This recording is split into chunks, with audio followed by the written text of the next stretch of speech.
Hi friends, இன்றைக்கி வீடியோவில் என்ன பார்க்குறீங்க அப்படின்னா சேமியா மேக்கிங் ப்ராசஸ். யூடியூப்பில் நீங்கள் தமிழ் சேனலில் எதில் போய் பார்த்தாலுமே உங்களுக்கு இந்த ப்ராசஸ் வீடியோ உங்களுக்கு கிடைக்காது.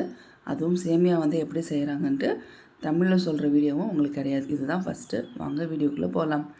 ஸோ நான் சேமியா செய்கிற இடத்துக்கு போயிட்டேன் ஃப்ரெண்ட்ஸ். நான் கொண்டு போன இன்க்ரீடியன்ட்ஸ் பார்த்தீங்க அப்படின்னா நைஸ் ரவை, அதுக்கப்புறம் கோதுமை மாவு, இது ரெண்டும் தான் நம்ம கொண்டுட்டு போகணும். இல்லை அப்படின்னா அவங்கக்கிட்டே இந்த திங்ஸ் எல்லாமே வச்சுருப்பாங்க.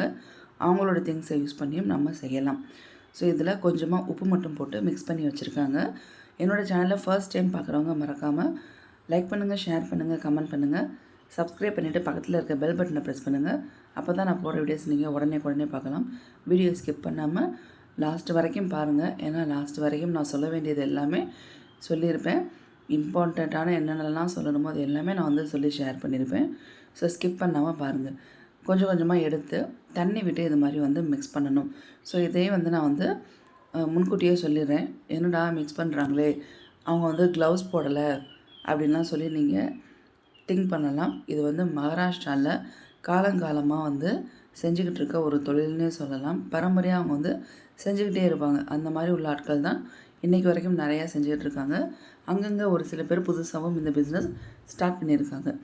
லேடிஸ் வீட்டில் சும்மா இருக்கக்கூடாது, ஏதாவது சம்பாதிக்கணும் அப்படிங்கிறதுக்காக இந்த பிஸ்னஸையும் எடுத்து ஸ்டார்ட் பண்ணியிருக்காங்க. உங்களுக்கும் யாருக்காவது பிஸ்னஸ் பண்ணணும்னு நினச்சிங்க அப்படின்னா மறக்காமல் வீடியோவை ஃபுல்லாக பாருங்கள். உங்களுக்கு தெரிஞ்ச ஃப்ரெண்ட்ஸ் அண்ட் ஃபேமிலி மெம்பர்ஸ்க்கும் ஷேர் பண்ணுங்கள். ஸோ இப்போ தண்ணி விட்டு மிக்ஸ் பண்ணுறாங்க பார்த்தீங்களா.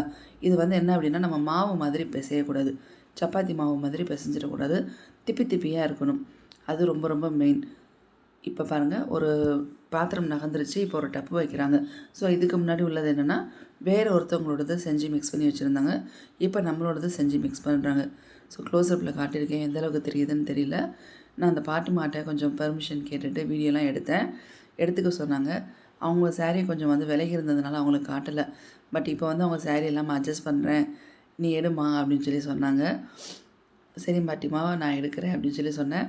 அதுக்கு அவங்க சொன்னாங்க, இதுக்கு முன்னாடி உள்ளதை எடுத்து விட்டுரு, அது வேண்டாம், என்னமோ மாதிரி இருந்திருக்கும், புடவை விலகி இருந்துச்சு அப்படின்னு சொல்லி ஃபீல் பண்ணாங்க. ஒன்றும் பிரச்சனை இல்லை பாட்டிமா, நான் பார்த்துக்கிறேன் அப்படின்னு சொல்லிவிட்டு நான் வீடியோ எடுத்துக்கிட்டு இருந்தேன். வீடியோ எடுக்கிறதுக்கு ஃபுல் சப்போர்ட் பண்ணாங்க அங்கே உள்ளவங்க எல்லாம். இவங்க மாமியார், மருமகள், அவங்க செஞ்சு காய வச்சு நமக்கு கொடுப்பாங்க 2 பேரும். அதே மாதிரி இன்னொரு மருமகள் இருந்தாங்க. உள்ள சமையல் வேலை அதெல்லாம் பார்த்துட்டு அவங்களும் குட்டி பையனோட விளையாண்டுக்கிட்டு, அவங்க வேலை முடிஞ்சதும் குட்டி பையனோட கொஞ்சம் விளையாண்டு அவனுக்கு ஸ்நாக்ஸ்லாம் கொடுத்து விளையாண்டுக்கிட்டு இருந்தாங்க. இப்போ பார்த்தீங்களா எந்த அளவுக்கு மாவை மிக்ஸ் பண்ணுறாங்க அப்படின்னு. உங்களுக்கு தண்ணி எல்லா மாவுலேயும் பட்டிருக்கணும், திப்பியாக இருக்கணும். அதுதான் மாவு ட்ரையாக அந்த மாவு மாதிரியே இருக்கக்கூடாது. அதுதான் மெயின். எப்படி நமக்கு சலிச்சு எடுக்கிற மாதிரி தனித்தனியாக எடுக்கிறாங்க பாருங்கள். ஏன்னா அது தண்ணி மிக்ஸ் பண்ணி திப்பியாக இருக்கிறது. அதுக்கு அளவுக்கு அதிகமாக தண்ணி தேவையில்லை. அதுதான் இதுதான் மெயினான பக்குவம். இன்னும் நான் சொல்கிறேன், இது சேமியா பார்க்குறதுக்கு இடியாப்பம் மாதிரி தானே இருக்குது, நம்ம இதை இடியாப்ப கட்டையில் செய்யலாமான்ட்டு நிறைய பேர் நினைப்பீங்க. சத்தியமாக செய்ய முடியாது. ட்ரை பண்ணணும்னு நினச்சாலும் ட்ரை பண்ணி பாருங்கள். ஏன்னா நம்ம இடியாப்ப கட்டையில் மாவு ப்ராப்பராக பிழைஞ்சி கொஞ்சம் கெட்டியாக பிழிஞ்சோம் அப்படின்னாலே நமக்கு ரொம்ப சிரமப்பட்டு பிழிஞ்சு நமக்கு இடியாப்பம் சுடணும். இது பார்த்திங்கன்னா மாவு கன்சிஸ்டன்சி நமக்கு அந்த டோ பக்குவத்துக்கு நம்ம பிசைகிறதே கிடையாது. திப்பியாக தான் இருக்கணும். அப்போ நீங்கள் எப்படி இடியாப்ப கட்டையில் செஞ்சு சேமியா பக்குவத்துக்கு கொண்டு வருவீங்க சொல்லுங்கள். ஸோ இதெல்லாம் நான் ஏன் சொல்கிறேன் அப்படின்னா, உங்களுக்கு இந்த பார்க்கும்போது உங்களுக்கு அந்த ஐடியா வரலாம், இடியாப்ப கட்டையில் செஞ்சால் வருமா அப்படின்னு. எனக்கும் அவங்க செய்கிறத பார்த்து ஃபஸ்ட்டு தோணுச்சு. அதுக்கப்புறம் தான் லாஸ்ட் வரைக்கும் நான் பார்த்ததுக்கப்புறம் தான் எனக்கு இடியாப்ப கட்டையில் நமக்கு செய்கிறதுக்கு சான்ஸ் இல்லை. இதுக்கு இந்த ப்ராப்பராக சேமியா மிஷின் இருந்தால் மட்டும்தான் நமக்கு செய்ய முடியும்.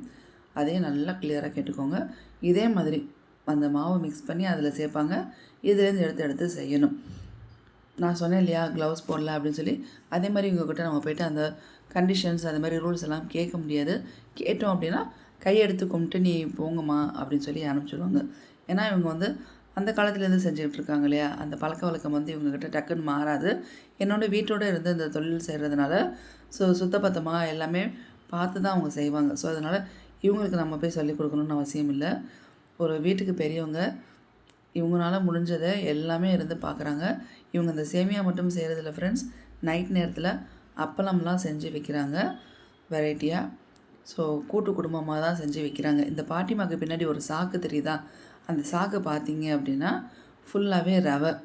அந்த ரவை தான் அவங்க வந்து அவங்களோட இப்போ நம்ம சொல்கிறோன்னு வச்சுக்கோங்களேன், எனக்கு இத்தனை கிலோ சேமியா வேணும்னு சொன்னோம் அப்படின்னா அவங்கக்கிட்ட இருக்க ரவா வச்சு செஞ்சு கொடுத்துருவாங்க. ஒரு நாளைக்கு அந்த மிஷின் பார்த்தீங்க அப்படின்னா 80 கிலோ வரைக்கும் சேமியா செய்யலாம் அப்படின்னு சொல்லி சொன்னாங்க. அவங்க மருமகளும் வந்து சப்போர்ட் பண்ணாங்க. பட் ஆனால் எண்ணெய் எடுக்காதீங்க அப்படின்னு அவங்களுக்கு சொன்னாங்க. அவங்களுக்கு கொஞ்சம் சங்கோஜமாக போச்சு. நான் அந்த மிஷினில் போடும்போது உங்ககிட்ட காட்டுறேன். இந்த மாதிரி தண்ணி விட்டு தான் அது பண்ணணும். இந்த சேமியா வந்து நீங்கள் கடையில் வாங்குறீங்க பார்த்தீங்களா, அதே சேமியா தான். அந்த சேமியா என்ன அப்படின்னா உங்களுக்கு நீளமாக வச்சு கொடுத்துருப்பாங்க, குச்சி குச்சியாக நீளமாக. இப்போ வந்து தமிழ்நாட்டில் மேக்ஸிமம் அணில் சேமியா அது மாதிரி பேக்கெட் போட்டு கொடுப்பாங்க. ஸோ அது வந்து பார்த்திங்கன்னா உடச்ச பேக்கெட்டும் இருக்கும், குச்சி குச்சியாக நீளமாக உங்களுக்கு வந்து ஸ்டிக்கு மாதிரி இருக்கிறதும் இருக்கும். எல்லாமே இந்த ப்ராசஸ் தான். ஒன்றுக்கும் அவங்க வந்து மிஷின் வந்து கொஞ்சம் சின்னது பெருசு, அதாவது அந்த சேமியாவோட சைஸை பார்த்திங்கன்னா சின்னது பெருசு மீடியம் அப்படிங்கிற மாதிரி எடுத்துருப்பாங்க. குச்சி குச்சியாக உள்ளதை பாருங்கள், உங்களுக்கு ரொம்ப நைஸாகவும் இருக்காது, ரொம்ப பெருசாகவும் இருக்காது, மீடியமாக இருக்கும். அது வந்து என்ன அப்படின்னா ப்ராப்பரான மிஷினில் போட்டு அது மாதிரி குச்சி குச்சியாக எடுத்து அவங்க கொடுக்குறது. ஸோ இது வந்து வீட்டோடு செய்யக்கூடிய தொழில் அப்படிங்கிறதுனால இதுக்கு தகுந்த மாதிரி மிஷின் கொடுத்து செஞ்சு அவங்ககிட்ட இது பண்ணுறாங்க. ஸோ இது வந்து ரொம்ப ரொம்ப நல்லது இல்லையா? வீட்டில் இருந்து தொழில் பண்ணணும்னு நினைக்கிறவங்க தாராளமாக பண்ணலாம். அதுவும் மெயினாக லேடிஸ். இங்கே பாருங்கள், இப்போ எடுக்க ஆரம்பிச்சிட்டாங்க. முதலே அவங்க சொல்லிட்டாங்க அவங்க மருமகள்கிட்ட இதை எடுத்து போட ஆரம்பிச்சிருன்னு. ஏற்கனவே உள்ளதை முடிஞ்சதுக்கப்புறம் தான் நம்மளோடதை போட முடியும். இப்போ இதை போட்டுட்டாங்க. இதில் ஒரு சின்ன மைனஸ் ஆச்சு. என்ன அப்படின்னா, மைனஸ்ன்னு சொல்ல முடியாது, சின்ன ஒரு பிரச்சனைன்னு சொல்லலாம். கண்டினியூவாக மிஷின் ஓடுதான். சிரிக்கிறாங்க பாருங்கள். ஃபோனை வந்து மறைக்கிறாங்க தட்டி விட்டு. என்னையை காட்டாதீங்க, நான் அலங்கோலமாக இருக்கேன், தலைப்பின்னலை ஒன்றும் இல்லை, சும்மா தலையில் கொண்டே போட்டு உட்காந்துருக்கேன். அப்புறம் வந்து சாதா புடவை அதெல்லாம் நல்லா இருக்காது, வேணாம் அப்படின்னாங்க. இதில் என்ன பிரச்சனைனா, இந்த பாருங்கள், சேமியா அழகாக வந்துக்கிட்டு இருந்துச்சு.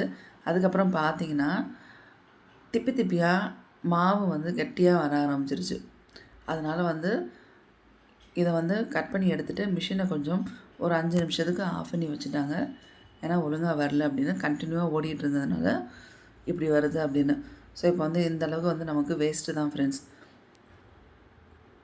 நம்ம வந்து இதெல்லாம் வந்து அவங்கக்கிட்ட ஏன் இப்படி வேஸ்ட் பண்ணுறீங்கன்னு கேட்கவும் முடியாது. இந்த மிஷின் எப்படி இருக்குது பார்த்தீங்களா? வீட்டோடு நம்ம வச்சுக்கிற மாதிரி சின்னதாக தான் இருக்குது. நம்ம கடையில் வாங்கி சாப்பிட்றது எல்லாமே பார்த்திங்கன்னா ஒரு பெரிய கம்பெனி, ஒரு பெரிய ஃபேக்ட்ரி இருக்கும். அந்த மிஷினரி பார்த்திங்கன்னா அது டிஃப்ரெண்ட்டாக இருக்கும். அது எல்லாமே கம்பெனி சைடில் ஃபேக்ட்ரிக்காக அவங்க இந்த மிஷினரிஸ் வந்து யூஸ் பண்ணுவாங்க.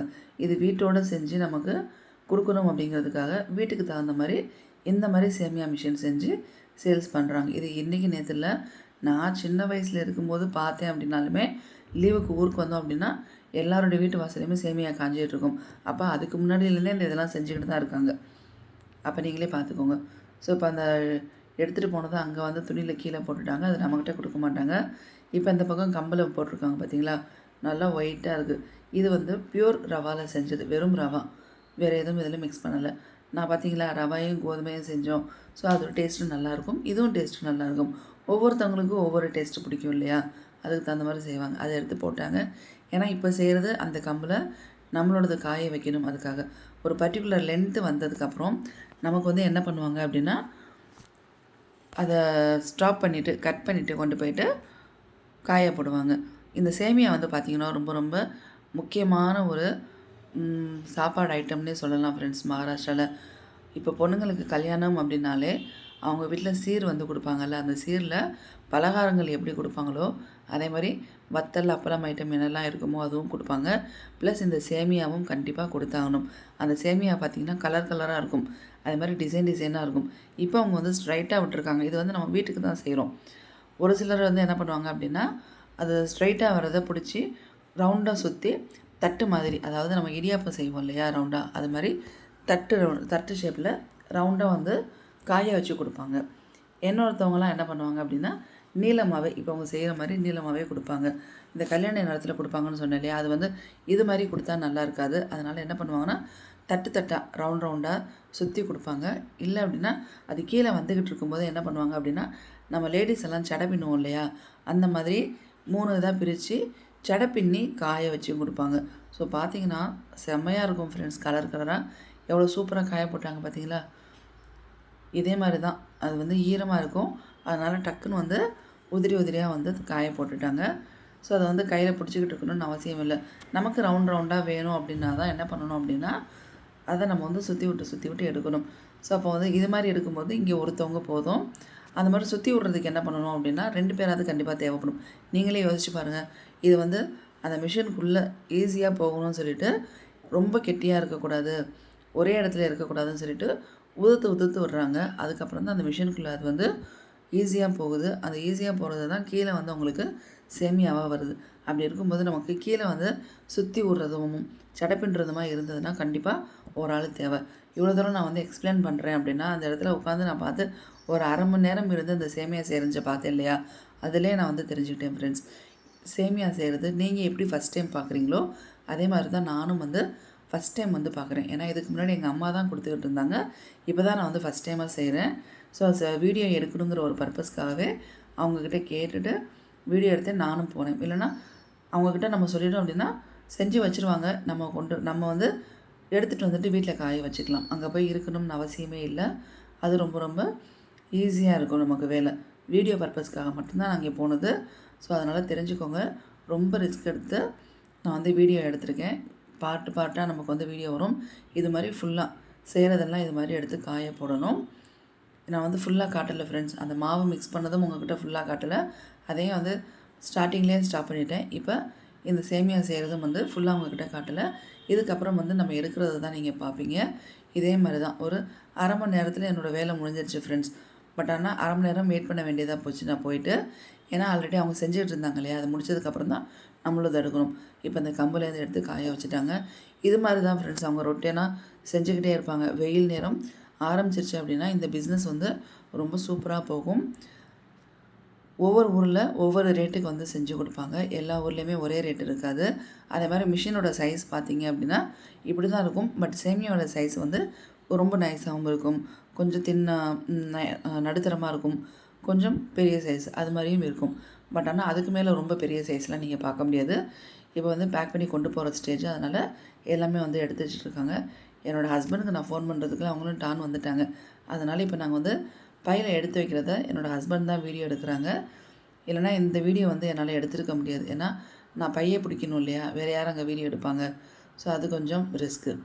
அதனால தான் என்னோடய ஹஸ்பண்ட் வந்தது நல்லா தான் போச்சுன்னு சொன்னேன். எவ்வளோ ஃப்ளெக்சிபிளாக வந்து உள்ளே வைக்க முடியுது பாருங்கள். அவங்க நீளமாக எடுத்து போட்டாங்க இல்லையா? அதை அப்படியே எடுத்து அப்படியே ஃபோல்டு பண்ணி அவங்களுக்கு எப்படி ஃப்ளெக்சிபிளாக மூவ் பண்ணணுமோ அந்தளவுக்கு ஃப்ளெக்சிபிளாக வந்து மூவ் பண்ணி தான் வைக்கிறாங்க. நம்ம இங்கேருந்து கொண்டு போய்ட்டு கொஞ்சம் கூட லேட் பண்ணாமல் வெயிலில் காய போடணும் ஃப்ரெண்ட்ஸ். எந்த அளவுக்கு வெயிலில் நீங்கள் காய வைக்கிறீங்களோ அப்போ தான் உங்களுக்கு இது வருஷக்கணக்கில் வச்சு சாப்பிட்லாம். நீங்கள் வந்து நம்ம செஞ்சு சாப்பிட்றத பொறுத்து தான் வருஷக்கணக்கில் இருக்க முடியும். இவங்க அப்பா கேட்டுட்டு இருந்தாங்க உங்ககிட்ட குட்டி பையன் சேட்டை பண்ணானா என்ன பண்ணான்னு. அதான் அவங்க சொல்லிகிட்டு இருக்காங்க. இல்லை சமத்தாக இருந்தான், வந்து உட்காந்தப்ப சமத்தாக இருந்தான், அதுக்கப்புறம் சேட்டை பண்ண ஆரம்பித்தான். ஆனால் அந்தளவுக்கு எங்களுக்கு தொந்தரவு பண்ணலை அப்படின்னு சொல்லி சொன்னாங்க. அவ்வளோதான், எல்லாமே எடுத்தாச்சு. ரொம்ப அடியில் இருக்கிறத விட்டாச்சு. இது வந்து நீங்கள் வருஷக்கணக்கில் ஸ்டோர் பண்ணும்போது 3 மாதத்துக்கு ஒரு தடவை எடுத்து காய வச்சிட்டோம் அப்படின்னா அதுதான் நமக்கு ப்ரிசர்வேட்டிவ். ஏன்னா எந்த ஒரு சாப்பாடு ஐட்டமாக இருந்தாலுமே வருஷக்கணக்கில் நம்ம ஸ்டோர் பண்ணும்போது வத்தலாக இருக்கட்டும், வடகமாக இருக்கட்டும், ஊறுகாயாக இருக்கட்டும், என்னவாக இருந்தாலுமே உங்களுக்கு இது மாதிரி வெயிலில் கொஞ்சம் காய வச்சு எடுத்தால் தான் உங்களுக்கு வருஷக்கணக்கில் எந்த பூச்சியும் இல்லாமல் நல்லாயிருக்கும். சேமியாலாம் நீங்கள் கடையில் வாங்கி சாப்பிடுவீங்க. மகாராஷ்டிராவில் நாங்கள் இது மாதிரி மொத்தமாக செஞ்சு வச்சு சாப்பிடுவோம். முடிஞ்சிருச்சு அப்படின்னா கரெக்டாக நாங்கள் செஞ்சு வாங்கிடுவோம். முடிய போகிற ஸ்டேஜில் வெயில் எடுக்குது அப்படின்னா டக்குன்னு வந்து திங்ஸ் வாங்கி கொடுத்து செஞ்சு வாங்கிடுவோம். இல்லை அப்படின்னா அவங்கள்ட்ட சொல்லி செஞ்சு அவங்களுடைய திங்ஸை யூஸ் பண்ணி செஞ்சு கொடுங்கன்னு சொல்லிடுவோம். என் குட்டி பையனும் வந்து ஹெல்ப் பண்ணிகிட்ருக்கான். அவ்வளோதான் ஃப்ரெண்ட்ஸ், சேமியா மேக்கிங் ப்ராசஸ் என்னால் முடிஞ்ச அளவுக்கு நான் வீடியோ கவர் பண்ணி அப்லோட் பண்ணிட்டேன். உங்களுக்கு இந்த வீடியோ வந்து யூஸ்ஃபுல்லாக இருந்ததா இல்லையாங்கிறது சொல்லுங்கள். தமிழ்நாட்டில் எங்கேயும் இது மாதிரி யாரும் செஞ்சு கொடுக்குறாங்களாங்கிறதையும் சொல்லுங்கள். உங்களுக்கு பிஸ்னஸாக எடுத்து பண்ணணும்னு நினச்சிங்க அப்படின்னா இந்த மிஷினை பற்றி அங்கே என்கொயரி பண்ணுங்கள். மேக்ஸிமம் எனக்கு தெரிஞ்சு இந்த மாதிரி மிஷினரிஸ் எல்லாமே கோயம்புத்தூரில் உங்களுக்கு அவைலபிளாக இருக்கும். ஏன்னா கிரைண்டர் முதற்கொண்டு உங்களுக்கு கோயம்புத்தூரில் மேக்ஸிமம் உங்களுக்கு சின்ன சைஸ்லேருந்து பெரிய சைஸ் ப்ரொடக்ஷன் எல்லாமே அங்கே தான் நடக்குது. மோஸ்ட் ஆஃப் த மிஷினரிஸ் பார்த்திங்கன்னா கோயம்புத்தூரில் உங்களுக்கு வந்து கிடைக்கும். இதை பற்றி நீங்கள் விசாரிச்சு பாருங்கள். கிடைச்சதுன்னா நீங்களும் வீட்டோட பிஸ்னஸ் பண்ணுங்கள். படிச்சுட்டு வீட்டில் நமக்கு வந்து வெளியில் போய்ட்டு வேலைக்கு போகக்கூடாதுன்னு சொல்கிறவங்களுக்கு ஏற்ற பிஸ்னஸ். அதனால் நீங்கள் இதை எடுத்து பண்ணுங்கள். தாராளமாக நீங்கள் வந்து பண்ணலாம். எந்த ஒரு சிரமமும் இல்லை. அழகாக நீங்கள் வந்து வீட்டில் செஞ்சு கொடுத்து ஏர்ன் பண்ணலாம். அதுக்கு தகுந்த மாதிரி நீங்களும் வந்து ரெடியாக இருக்கணும். ஸோ இது வந்து ரொம்ப ரொம்ப முக்கியமான ஒரு சேமியா ரெசிபி, சேமியா மேக்கிங் ப்ராசஸ் உங்களுக்கு நான் வந்து செஞ்சு காமிச்சிட்டேன். ஸோ இதை நீங்கள் டிலே பண்ணாமல் ஃபுல்லாக பாருங்கள், ஸ்கிப் பண்ணாமல் பாருங்கள். உங்களுடைய ஃப்ரெண்ட்ஸ் அண்ட் ஃபேமிலி மெம்பர்ஸ்க்கு ஷேர் பண்ணுங்கள். அதுக்கப்புறம் நீங்களும் இது மாதிரி செய்யணும்னு ஆசைப்பட்டீங்க அப்படின்னா அங்கே செஞ்சு கொடுக்குறாங்களான்னு பாருங்கள். இல்லை பிஸ்னஸாக எடுத்து பண்ணணும்னு நினச்சிங்கன்னா இந்த மிஷினரிஸ் கிடச்சிதுன்னா உங்கள் வீட்டில் இடம் இருக்குது அப்படின்னா தாராளமாக பண்ணுங்கள். இல்லை உங்களுக்கு இடம் வாடகைக்கு எடுத்து இந்த பிஸ்னஸ் பண்ணுறதுக்கு நீங்கள் கேப்பபிளாக இருக்கீங்க அப்படின்னா தாராளமாக பண்ணுங்கள். வெயில் இருக்கிறப்ப இந்த பிஸ்னஸ் உங்களுக்கு சூப்பராக இருக்கும். வெயில் இல்லாத நாட்கள், மழை நாட்களில் இந்த சேமியா செய்ய மாட்டாங்க. ஏன்னா சேமியா காய வைக்கிறதுக்கு கண்டிப்பாக உங்களுக்கு வெயில் இருந்தால் மட்டும்தான் காய வைக்க முடியும். அதை நல்லா தெரிஞ்சுக்கோங்க. இன்னொன்று பார்த்தீங்க அப்படின்னா மழை நேரத்தில் இந்த மிஷின் வந்து யூஸ் பண்ண மாட்டாங்க. அதையும் நான் உங்கள்கிட்ட சொல்லிக்கிறேன். ஏன்னா பிஸ்னஸ் பண்ணணும்னு ஆசைப்படுறவங்களுக்கு இதெல்லாம் தெரிஞ்சிருக்கணும். இந்த வீடியோ யூஸ்ஃபுல்லாக இருந்ததா இல்லைன்னு மறக்காமல் எனக்கு கமெண்ட் பண்ணுங்கள். இந்த சேமியா யூஸ் பண்ணி நான் செய்யக்கூடிய ரெசிபிஸ் ஃப்யூச்சரில் நீங்கள் வந்து பார்க்கலாம் ஒன் பை ஒன்னாக. ஸோ அந்த சம்மர் எல்லாம் முடியட்டும். அதுக்கப்புறம் ஒன் பை ஒன்னாக இந்த மாதிரி எப்படி செஞ்சு சாப்பிட்லாங்கிறதே நான் காட்டுறேன். எவ்வளோ சூப்பராக வந்து காய வச்சு எடுத்தாச்சு பாருங்கள். இப்போ பாக்ஸில் ஸ்டோர் பண்ணி வச்சிடலாம். நான் ஃபஸ்ட்டு அன்றைக்கி கொண்டு வந்தது ஒரு துணியில் இருக்கும். அதுக்கப்புறம் இப்போ லாஸ்ட்டாக பார்த்திங்கன்னா ரெட் கலர் சாரியில் காய போட்டிருப்பேன். ஸோ கொண்டுட்டு வந்த அன்றைக்கி மாடியில் போட்டிருந்தேன். அதுக்கப்புறம் வந்து கீழே தான் ஒரு 4 நாள் வந்து காய வச்சுருந்தேன். அதுக்கப்புறம் வந்து மேலே மாடியில் காய வச்சுட்டு ஒரு பாக்ஸில் நான் ஸ்டோர் பண்ணிட்டேன். இத்தனை நாளைக்கு நம்ம காய வைக்கணுமான்னு கேட்டால் தேவையில்ல ஃப்ரெண்ட்ஸ். எனக்கு வந்து டைம் இல்லை. அதனால் என்ன அப்படின்னா மேலே கொண்டு போய்ட்டு திரும்ப காய வைக்கிறதுக்கு டைம் இல்லாததுனால கீழே காய வச்சுட்டேன். உங்களுக்கு ஒரே நாள் காலையிலேருந்து சாயந்தரம் வரைக்கும் நல்லா வெயில் அடிக்குதுன்னா ஒரு நாளே நீங்கள் ஸ்டோர் பண்ணலாம். இல்லை அப்படின்னா 2 நாளைக்கு நீங்கள் வெயிலில் காய வச்சுட்டு 2வது நாளே நீங்கள் ஸ்டோர் பண்ணிக்கலாம். அவ்வளோதான். என்னோடய டைம் கன்வீனியன்ட்டுக்கு நான் வந்து எடுத்து ஸ்டோர் பண்ணிட்டேன். 5 கிலோவுக்கு இந்த அளவுக்கு சேமியா கிடச்சிருக்கு. 4 கிலோ ரவை, 1 கிலோ கோதுமை மாவு. கோதுமை மாவுக்கு பதிலாக மைதாவும் யூஸ் பண்ணி செய்யலாம். இல்லைனா வெறும் ரவையிலே செய்யலாம். நீங்களும் ட்ரை பண்ணுங்கள். தேங்க்ஸ் ஃபார் வாட்சிங்.